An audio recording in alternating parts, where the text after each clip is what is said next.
on a scale of 1 to 10 in terms of viewership, 4 is very good performance. But even with that, we were able, at the end, during the final game, we reached an astounding 7 during the final match. So our reach extended actually beyond the stadiums, with over 70 million viewers tuning in via StarTimes across the world. Thank you, StarTimes. They should clap for you. And right now, I have been told that as of last week, the viewership at StarTimes stands at about 7 million eyeballs. Great collections during the last season, ladies and gentlemen, merchandise income and digital audiences all demonstrated a bit of progress, further solidifying the importance of sporting excellence in our operations. Sporting excellence indeed serves as the linchpin connecting all other focus areas as I mentioned them. So the growing statistics and increased attention to these numbers now paves the way for a brighter future in marketing and sponsorship endeavors. It's therefore crucial to remember that funders, sponsors, and fans alike seek tangible results. Remember, we are dealing in a product which is actually intangible, but in its intangibility, it tends to generate tangible results, tangible figures that we can quantify for sponsors, funders, and fans. So that means then it makes it imperative for us to continue delivering on the sporting front to create the numbers for commercialization. Sporting, good refereeing, good goals, good kawawa in our sporting activities is the linchpin, is the pivot, is the LCM, like Museveni used to say, LCM of the transformation of sports, of football in this country. If you don't sport well, if you don't dribble perfectly very well and create goals and create happiness around the country, people will not come to support us. This is what I'm trying to say. And so, as we look ahead in the coming season, we recognize the need to prioritize commercialization as our central theme. The time has come to translate our successes into revenue generation, dissecting the numbers and presenting them in a way that instills trust in the product and within the market. However, this journey is not one embarked upon solely by the board, as you see us here and the other members of the board who are in the audience. It is a collective effort, ladies and gentlemen, that involves our secretariat, that must involve our dedicated staff, both at the secretariat and at the club levels. The secretariat has made commendable strides in finance, administration, governance, and communication. However, marketing demands a heightened effort, and I urge the secretariat to rise to the occasion. In a bold move, the board and I have decided, and this is also to the next administration, in the next few hours that we are left with, we have taken a decision. We took a decision actually before we came here to overhaul our marketing section entirely. And I must emphasize this, we have overhauled it and we want to be very intentional about this. We have enlisted the expertise of seasoned sales professionals who will be introduced to the members of the press in the coming days. We believe that this strategic move will enable our sponsors and potential ones to fully comprehend the significance of our growing numbers and expanding audiences both physically at the stadia, on the smartphones, and in the digital terrain. These salespeople have the expertise to break it down for potential sponsors. And this should cascade down to every club, so that then we grow together, so that then we create a product, we create an industry that trades in sporting goods and services. I need to remind you that myself and the board have been here in this seat for the last 8 years. want to first of all thank some of you who joined us last evening during dinner time to exchange in a few areas, and we spoke candidly. Some of the things that may not be said here, we spoke candidly to each other. We were able to point out mistakes, to point out successes, to point out where the problem is, point out what we've been able to achieve in the last 8 years, and what needs to be done, and how to move forward together. And I want to pledge on behalf of the board that we'll hand over these resolutions. They may not actually be resolutions that are binding to this General Assembly, but they are in such a way that they are good for the future of football, and we will quietly hand these resolutions over to the next administration to ensure that football wins. No matter whether Regendo is in this seat or not, football must continue winning. So 8 years ago,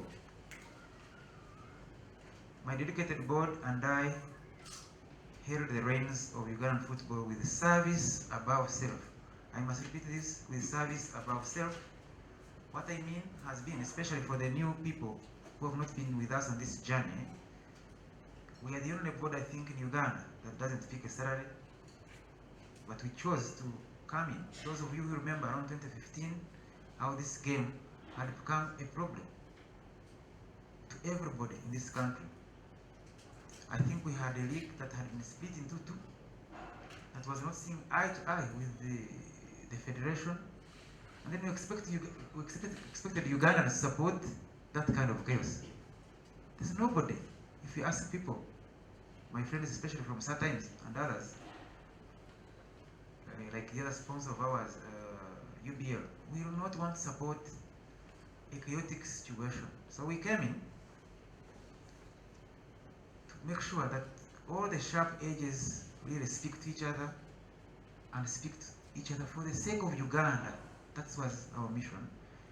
And we decided that we would do this because there was no money above self until we create value, and then everybody can start earning and they become happy. I remember I spoke to my friends in the press, and they were the most vicious.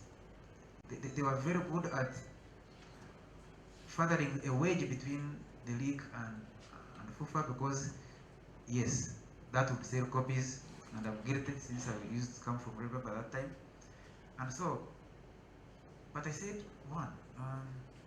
if we keep killing this game, what else are you going to write about in the next coming years? Let us build together and from this product. None of us can be employed in government, none of us can probably go and start a factory, but we know we are exclusive, and that's the game of football. Let's support it, build an industry there, and all of us shall benefit from it. I'm very proud that 8 years later, my friends from the press have understood this. Most of them have their own media houses and platforms, and they are busy promoting the game. I really thank them. If I had the powers to command all of you, I would clap for members of the press for being very friendly, not because I'm part of them, but they understood the ideological orientation at that point that we needed to build this game. It's not about Mogogo or Gendo or anyone else. It's about making sure that we create an environment for our children to participate, to become stars, and promote our country and continent. So, we have been driven for the last 8 years by an unyielding passion to resurrect the greatness of our beloved sport. Throughout this journey, we confronted 11 challenges head-on that were afflicting our game. Number 1 was corruption. Number 2 was administrative mismanagement. Number 3 was hooliganism. Number 4 was ideological confusion. Failing to understand that if you keep fighting, then you will all die. The other one was insufficient funding. The other one was lack of political will in sports. Lack of political support for sports, if I can say it that way. I remember the president at that time For him, he thought football was only Uganda. No, I think Villa. He didn't even know there was even Uganda Cranes. But he thought there was something called Villa. And that, you can imagine, and none of us was anywhere near there to try to understand, to tell them that also like oil, like manufacturing, like education, also sport is the other industry that can be supported. But there was no political will. Also, the other challenge was inadequate sports infrastructure. I'm sure when I speak this language, even up to now, all of you feel it. There was also neglect of sportsmen and women's welfare. There was limited sponsorship and private sector engagement. Then there was a foreign-centric negative media. Our media was glorifying EPL.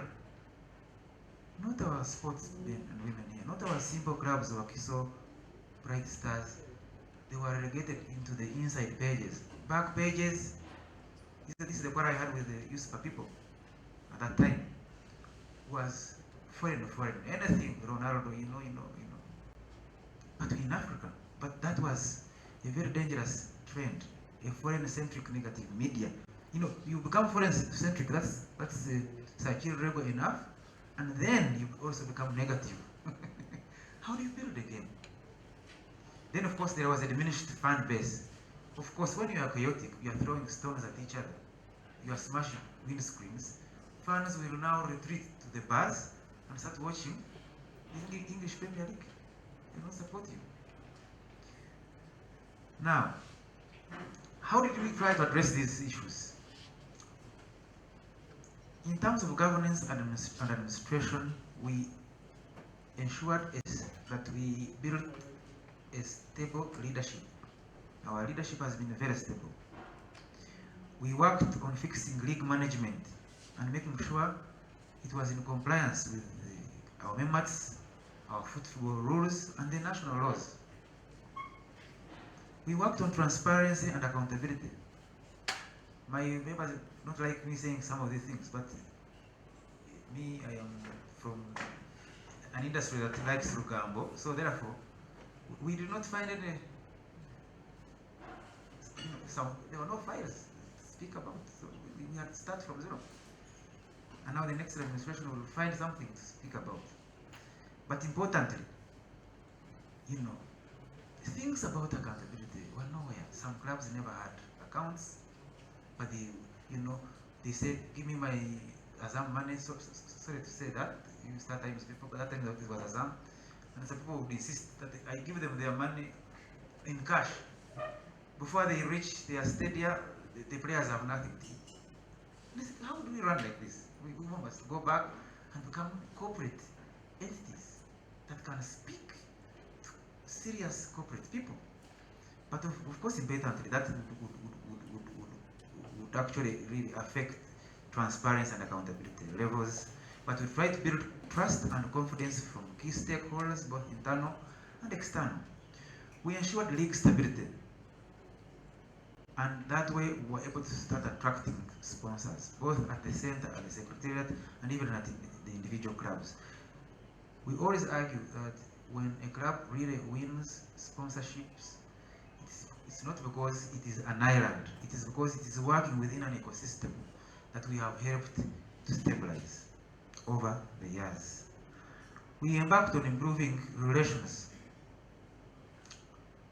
at club level, intra-club relations. With Fufa, we stopped those fights. With the media, I have already mentioned it, and with the Ghanaian government, using some of our contacts. And no wonder, in 2016, 17-ish there, we were able to qualify for AFCON. These things don't just come out of the moon. It's about whether people are speaking together and speaking a language that attracts the necessary people to support certain initiatives, especially like campaigns to AFCON and World Cup. We also built strategic partnerships with different people. Along the way, we've had sponsors come on board, others go away, but at least, what these people in government call investor confidence, for us at least we restored sponsorship confidence. Of course, again, under governance, we worked on capacity building, making sure we trained people, ensure safety at games, to coordinate matches, build capacity of the board members to understand. When I came in personally, I never understood anything to do with football. Now I am a pro. And our staff and even club personnel at that level of the club, coaches and everybody, managers, we've been trying to work with FA, and thank you very much, to build capacity. We've improved governance. We've insisted, especially at club levels. Thank you, my vice chairperson, who has been insisting on this in every club, to have some level of some sense of governance, so that we speak a good language, a good commercial language. We have also tried to enhance staff salaries at the secretariat. When we came in, I think they had gone with like 3 years without pay, right? 3 or 2, yeah. But now their salaries are paid on time. They pay NSSF. They even pay, and they go home and they educate their children. Yeah. On the sporting side, over the years, again, we've been trying our level best to build a competitive and compelling league. At least this is some sort of interest. I usually want to joke that, at least there's something to rush for in the league presently. We've been seeing some significant improvement in terms of stadium attendances. We were disrupted by COVID, of course, but we've seen that also coming in. We've seen improvement in the quality of match venues, especially for those that have really done their best, especially Vipers and others, to build good stadia, to be able to ensure that our fans and the country trust us again, especially with comfort while watching games. Trying to improve sporting by way of club licensing. I know there are issues that were raised last night, but we try our level best to ensure that happens. Club Pro agenda and others. We've also improved league information and data, especially on the sporting side, but we know there is room for improvement. At least you can go and know what your player is doing, how many minutes or hours he's been running or he's been playing, so that when you're compiling this kind of information, it helps you to commercialize. We've, of course, to improve on our sporting, returned awards, monthly awards, also match day awards, but also end of season awards, to be able to encourage our sporting people to continue improving. Also, in terms of refereeing, issues remain, but we were part of a process. Personally, I appeared for that commission that was inquiring into officiation in this game, and we hope the results or the report really has been implemented over the years. Now, under marketing, yes, we have improved league value. I'm sure the activity report will be able to show that, and many others. We've always engaged in CSR activities to the best of our ability. We've built over 50 commercial properties out of the league that await commercialization and sponsorship. We've been promoting the league physically at the stadium and also digitally, and also building the brand. At least we no longer sit in those Chikuwa areas. At least we can sit in hotels like this and discuss the brand.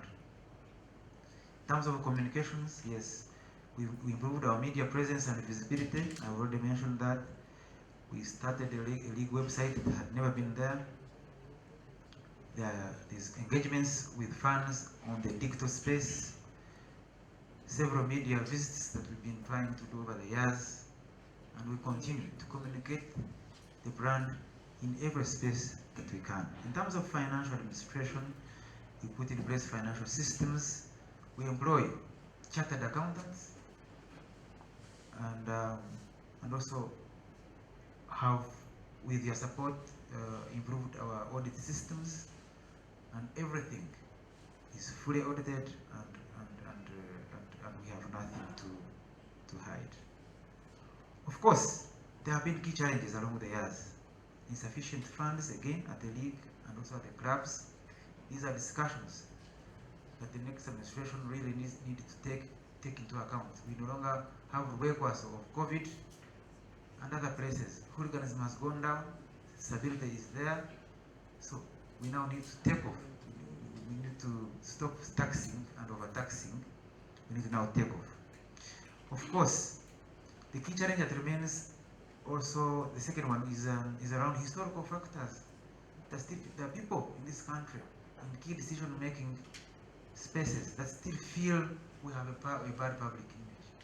That there is always some sort of GI around football. But they don't understand how football is run by well-educated people, masters holders, PhD holders, soldiers that have fought wars. They now run football, doing a very good job. And so, still, we are dogged by that kind of history, but we feel that every year that history keeps improving. That bad image, public image keeps improving. Of course, the other challenge has been a general lack of appreciation that football is business and therefore should be managed as such. Now, this is to us internally, but externally, maybe thanks to the new sports law now that has been assented to. However, especially in the political class, somebody wakes up like the president and says, football is I want first build roads, I need factories first, I need value addition. What is the stadium? I think there's one time when General Tafiri was like, asked him to define football, and he was like, football is a piece of rubber chased by 11 fools on one side and another 11 fools on another side. So if we have that kind of thinking at the level where decisions are supposed to be taken, we have a challenge. We keep having that challenge. But we keep speaking to these people and also trying to occupy those spaces. All of you know, of course, that we have so many now football supporters and fans in parliament. We even have somebody who is a member of parliament and runs football, but also is a roommate to the speaker, who is number 3 in this country. So therefore, at that level, we can now engage properly. Of course, we still have challenges about sports infrastructure, facilities, and equipment. It must be a rallying call for everybody. At every space, we must make some noise. People who make noise in this country are the ones who are listened to. If it means to riot about infrastructure, we have no choice but to have infrastructure in this country. Of course, we still have limited corporate sponsorships, and I insist that one of the reasons is that we still need to define the football audience to the corporate people. They don't understand media audiences. They need to understand sports audiences. So therefore, they will give Red Pepper an advert worth probably 100 million shillings, but they will not support Bright Stars with even 5 million. Why? Because yet Bright Stars has more followers probably than Red Pepper. You understand what I'm trying to say? So that definition is still a problem, and therefore it explains why we have limited corporate sponsorships. And of course, we still have poor stadium attendances, and part of the problem, even having stabilized, is digitization. If I am able to pick my smartphone, I can watch your game. So I don't need to come there. So our job is now to, how do we also tap into that smartphone audience, what I call a digital audience, and define it for the sponsor. So it's not it shouldn't worry us that people are not coming to the stadium, and as long as they are following us through the digital platforms. This is still audiences, but it's our job to define that audience, package it to potential sponsors. Now, of course, the last challenge is that we still have a limited number of professionals in the game. We need the Ronaldos of this world. We need stars who can attract audiences, who can attract sponsorships, who can also carry the flag of the country. It's still a challenge which I keep throwing to you and ourselves. Of course, amidst all these trials, along the years we have unearthed about so many distinct opportunities in Ugandan football. We still have remarkable talent, and here ranking about 14th on the continent. Football still remains a powerful tool for branding Uganda. This is an opportunity to look at. Football is still a job creation and an opportunity to develop talent. Football still remains an opportunity to stimulate business, especially through sports merchandising and equipment sales. Football is still an opportunity for political and social mobilization, which explains why we should engage the political class as much as we can. Football still remains the only dignified platform for labor export. We quarrel all the time. We feel for our children who are exported into labor enslavement. Why don't we now think about exporting our children to go and play football and come back? Brazil has over 8,000 football professionals exported around the world. You can imagine how much money they bring back home. For us, we are looking at people who go and become maids. We need to probably speak a different language we used to work in that ministry to ensure that we export people who go to play football, not to go and work as maids. So, of course, football remains a catalyst for foreign direct investment. We saw recently about something that's going to happen around Rugogo. That's FDI. That shows you how sport, especially football, can enhance foreign direct investment. It's a good opportunity to nurture patriotism. This is where all of us, NRM, NOP, meet and shake hands. This is one way to build our country better. But some of the people in the political class don't understand this kind of language because we don't speak it. And when you don't emphasize it, it's also a potential tax revenue source. Yes, all of you now are paying taxes to URA. We don't know, of course, what they use it for, but we are doing our best to support the economy. Of course, football remains an opportunity for promoting fitness and well-being, and also a meaningful pastime. Therefore, ladies and gentlemen, as I conclude, as we embark on this new season, which commenced a few days ago, the time has come for us to unite and undertake our shared responsibility. We must prioritize integrity in football. That will encourage more Ugandans to invest in their own game. We need to work together to see how to fill our stadium. We need to work together to ensure that we define our new audiences. Members, I am a scholar of digital media. I understand very well how audiences are shifting, how interests are shifting. Everything is getting digitized, everything is around artificial intelligence, and so therefore audiences have shifted, even politically. You know, a simple tweet can overthrow a government. I'm sure my friend from UPDF understands this very well. And so therefore, we must together in the next season and the coming years try and understand how trends have changed, and then we speak to those who understand these trends and support our game, because the game has actually produced very, very good, formidable numbers, digital, but we have not yet fully defined these digital numbers. With that said, ladies and gentlemen, I would like to thank you for having come in big numbers, for having understood where we are going, for having understood where we've come from, where we are and where we need to go. And I pledge that we will support, in the next few hours remaining, the next administration to continue what we've done, to continue this process. It's not about one regime overthrowing the other and then starting afresh. No, it must be a continuous process, because football transcends all these limited structures. Once we understand that, then we'll be able to move. I thank you very much. But also on this note, I would like to introduce to you some guests that are here with us.